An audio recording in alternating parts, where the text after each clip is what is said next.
بسم اللہ الرحمن الرحیم۔ السلام علیکم۔ آج 14 فروری بروز بدھ ہم بات کریں گے دو اہم ایشوز کے حوالے سے۔ آج پاکستان تحریک انصاف کی جانب سے جو کچھ پاکستان تحریک انصاف کے ساتھ پورے ملک میں ہوتا رہا پچھلے 16-17 ماہ میں، اور چادر اور چار دیواری کا تقدس پامال ہوتا رہا، اس پر بالآخر سپریم کورٹ آف پاکستان کے چیف جسٹس آف پاکستان نے ایکشن لیا ہے اور اسلام آباد پولیس کے خلاف آج کارروائی کی ہے۔ ساتھ عدالت میں باقاعدہ طور پر اب نئی حکومت اور وزیر اعظم کے حوالے سے کہ پاکستان کا وزیر اعظم کون بنا ہے اور حکومت کس کی آئی ہے اور کیا وفاقی حکومت بن گئی ہے۔ آج انتخابات سے متعلق بھی عدالت میں بات ہوئی ہے، اس کی تفصیل بھی میں آپ کے ساتھ شیئر کروں گا، اور جو دفاعی زمینوں پر کاروبار شروع کرنے کے حوالے سے اداروں کے حوالے سے جو قاضی فیض صاحب کی جانب سے آج تفصیلات سامنے آئی ہیں وہ بھی میں آپ کے ساتھ شیئر کروں گا۔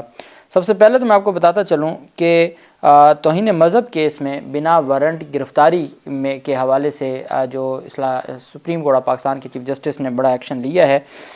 سپریم کورٹ نے توہین مذہب کیس میں بنا وارنٹ گھر میں گھس کر گرفتاری پر چیف جسٹس نے ریمارکس دیے کہ بنا وارنٹ پولیس لوگوں کے گھروں کا تقدس کیسے پامال کر سکتی ہے؟ قتل ڈکیٹی کا پرچہ تو پولیس فوری درج نہیں کرتی۔ سپریم کورٹ نے ایس پی اسلام آباد رخسار مہدی کو توہین مذہب کیس میں زبیر صابری کے گھر بنا وارنٹ گرفتاری کرنے پر طلب کیا۔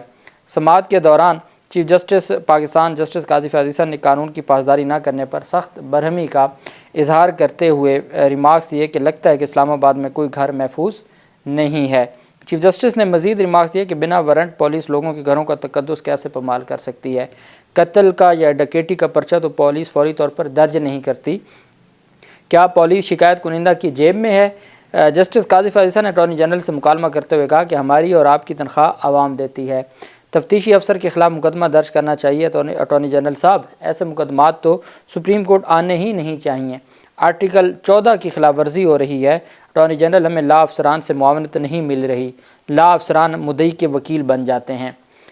جسٹس محمد علی مظہر نے استفسار کیا کہ قانون کہہ رہا ہے توہین مذہب کیس کی تحقیقات ایس پی کرے گا، قانون کے ہوتے ہوئے ماتحت کیسے تحقیقات کر سکتا ہے؟ چیف جسٹس مدعی کی جانب سے پیر صاحب لفظ استعمال کرنے پر بھی برہم ہو گئے۔ اب وہ جو صابری جن کو گرفتار کیا گیا تھا تو وہ پیر تھے اور ان کے گھر پر دم کروانے کے لیے گئے تھے یہ درخواست گزار، اور وہاں انہوں نے کوئی ایسی تصویر دیکھی جو توہین آمیز تھی اور اس بنیاد پر پھر انہوں نے درخواست دائر کر دی اور توہین مذہب کا مقدمہ درج کروا دیا، اور 7 مہینوں سے وہ جو پیر تھا وہ جیل میں ہے۔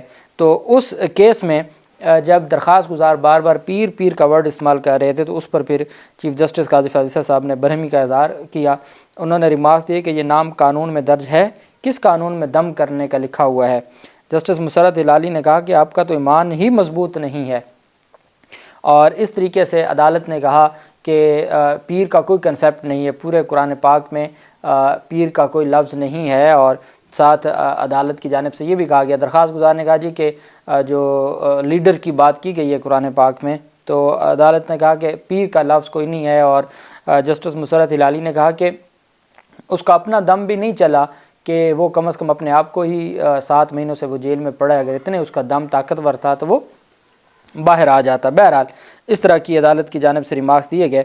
اب آپ جانتے ہیں کہ سپریم کورٹ آف پاکستان میں ہی کھڑے بیرسٹر گوہر علی خان جب دلائل دے رہے تھے اور ان کو پتہ چلا کہ ان کی فیملی کے ساتھ کیا ہوا ہے، تو عدالت کی جانب سے یہ فرمایا گیا تھا کہ آپ جائیں درخواست دیں، ہم کوئی تھانے دار نہیں ہیں کہ ہم نے مقدمہ درج کرنا ہے۔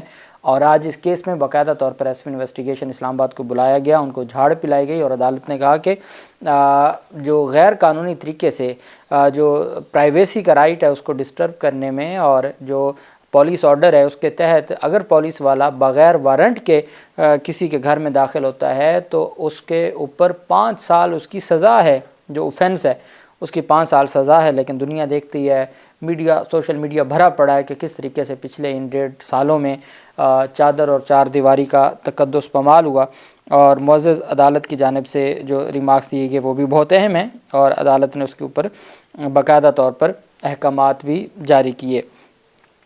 دوسری طرف جو اہم پیش رفت سامنے آئی ہے وہ ہے دفاعی زمینوں پر کاروبار شروع کرنے سے متعلق سپریم کورٹ آف پاکستان میں کیس تھا، اس پر عدالت میں سماعت ہوئی۔ چیف جسٹس قاضی فیض صاحب نے کہا کہ فوج نے ملی ہوئی زمینوں پر شادی ہالز اور دیگر دھندے شروع کر رکھے ہیں، سب کو اپنے مینڈیٹ میں رہنا چاہیے۔ یقین دہانی کرائیں کہ جو ادارے ہیں وہ صرف دفاع کا کام کریں گے، کاروبار نہیں کریں گے۔ فوج اپنا کام کرے اور عدالتیں اپنا کام کریں۔ یہ بالکل عدالت نے مینڈیٹ کی بات کی ہے کہ جو جس کا مینڈیٹ ہے اس کے مطابق کام کرے، اور بالکل ایسے ہی ہونا چاہیے۔ سیاسی جماعتوں کا جو مینڈیٹ ہے وہ بھی ان کو ملنا چاہیے، اور اگر کوئی اس مینڈیٹ کو چوری کرے تو اس کے اوپر بھی کارروائی ہونی چاہیے۔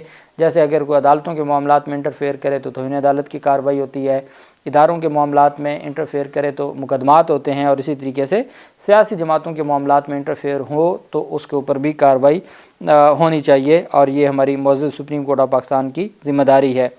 دوران سماعت چیف جسٹس قاضی فیض عیسیٰ صاحب نے کہا کہ جو اداروں کو دی گئی زمینوں پر شادی ہالز اور دیگر کام شروع کیے ہوئے ہیں، انہوں نے اٹارنی جنرل سے کہا کہ آپ یقین دہانی کروائیں کہ یہ کوئی بھی کاروباری کام نہیں کریں گے تو ٹھیک ہے، سب کو اپنے مینڈیٹ میں رہنا چاہیے۔ یقین دہانی کرائیں کہ صرف دفاع کا کام کریں گے، کاروبار نہیں۔ آپ اپنا کام کریں، عدالتیں اپنا کام کریں گی۔ اٹارنی جنرل نے کہا اصول تو یہی ہے کہ سب اپنا اپنا کام کریں۔ چیف جسٹس نے کہا اگر آپ کو ایسی ہدایات ہیں تو عدالت کو یقین دہانی کرا دیں۔ وکیل ایٹی جو تھے انہوں نے کہا کہ جس بلڈنگ سے تنازع شروع ہوا وہ متروکہ وقف املاک بورڈ کی بلڈنگ ہے۔ الاٹیز نے جعلی دستاویزات پر زمین اپنے نام کر کے فروخت کی، اب وہاں پر 5 منزلہ عمارت کھڑی ہے۔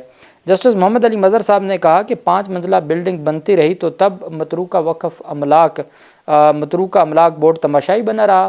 چیف جسٹس نے کہا کہ سندھ بلڈنگ کنٹرول اتھارٹی کی ملی بھگت کے بغیر غیر قانونی تعمیرات ممکن ہی نہیں۔ SCBA کے انسپیکٹرز اور اوپر کے افسران کے اثاثے چیک کرانے چاہیے۔ کراچی کے سب رجسٹرار کے اثاثوں کا آڈٹ بھی FPR سے کرانا چاہیے۔ آمدن سے زائد تمام اثاثوں سے رقم مسمار کی گئی عمارتوں کے رہائشیوں کو ملنی چاہیے۔ سندھ حکومت یہ انکوائری کبھی نہیں کرے گی۔ DG Sindh building control authority عدالت میں پیش ہوئے، اس پر چیف جسٹس نے پوچھا کہ SBCA میں کتنے انسپیکٹرز اور افسران ہیں۔ DG SBCA نے کہا کہ مجموعی طور پر 1400 ملازمین ہیں، جن میں 600 بلڈنگ انسپیکٹر اور 300 سینئر انسپیکٹر شامل ہیں۔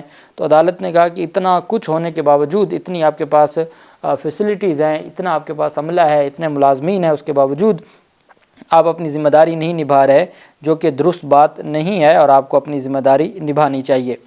دوسری طرف گلگت بلتستان سے متعلق کیس پر سماعت ہوئی، اور آپ نے دیکھا کہ قاضی فیض صاحب نے دو چیزیں میں آپ کو بتا چکا ہوں۔ ایک تو مینڈیٹ کی بات کی ہے کہ مینڈیٹ جس کا بھی ہے اس کو اپنے مینڈیٹ میں رہنا چاہیے اور اس کے مینڈیٹ کو تسلیم کرنا چاہیے۔ دوسرا، بغیر وارنٹ کے چادر اور چار دیواری کا تقدس پامال نہیں ہو سکتا۔ اور تیسرا ایک اہم کیس تھا گلگت بلتستان کے لوگوں کی آئینی حیثیت سے متعلق۔ سپریم کورٹ میں گلگت بلتستان کی اعلیٰ عدلیہ میں ججز تعیناتی کیس کی سماعت کے دوران چیف جسٹس آف پاکستان قاضی فیض عیسیٰ نے ریمارکس دیے کہ گلگت بلتستان کے لوگوں کو معلوم ہی نہیں کہ ان کی آئینی حیثیت کیا ہے۔ سپریم کورٹ میں گلگت بلتستان کی اعلیٰ عدلیہ میں ججز تعیناتی کیس کی سماعت ہوئی۔ چیف جسٹس آف پاکستان قاضی فیض عیسیٰ کی سربراہی میں 3 رکنی بینچ نے سماعت کی۔ ایڈیشنل اٹارنی جنرل نے کہا کہ گلگت بلتستان کو صوبائی حیثیت دے کر آئینی دھارے میں لانا چاہتے ہیں، لیکن عالمی کنونشنز رکاوٹ ہیں۔ دوران سماعت مقبوضہ کشمیر پر بھارت کے غیر قانونی قبضے کا تذکرہ ہوا۔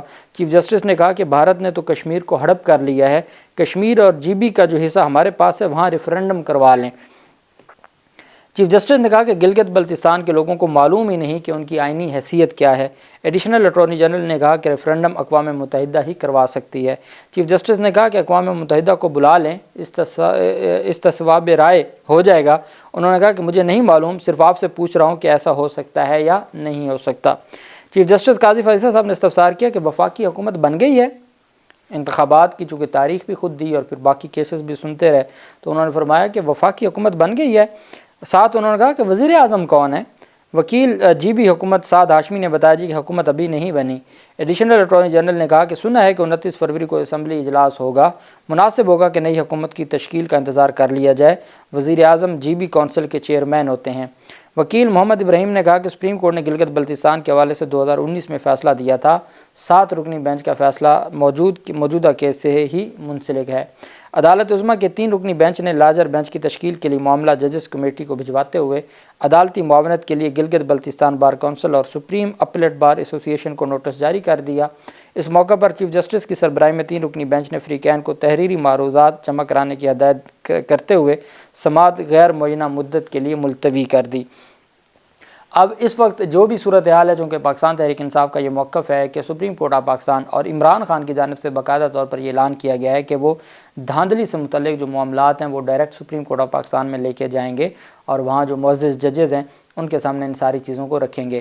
عدالت چونکہ خود بھی اس چیز میں ہے کہ معلوم ہو سکے کہ حکومت کس کی بن رہی ہے، وزیر اعظم کون ہوگا، چونکہ آگے انہوں نے معاملات چلانے ہیں اور عدالتوں نے آئین اور قانون پر عمل درآمد کروانا ہے، تو وہ حکومتوں کے ذریعے ہی ہوتا ہے، آپ بھی بہتر جانتے ہیں۔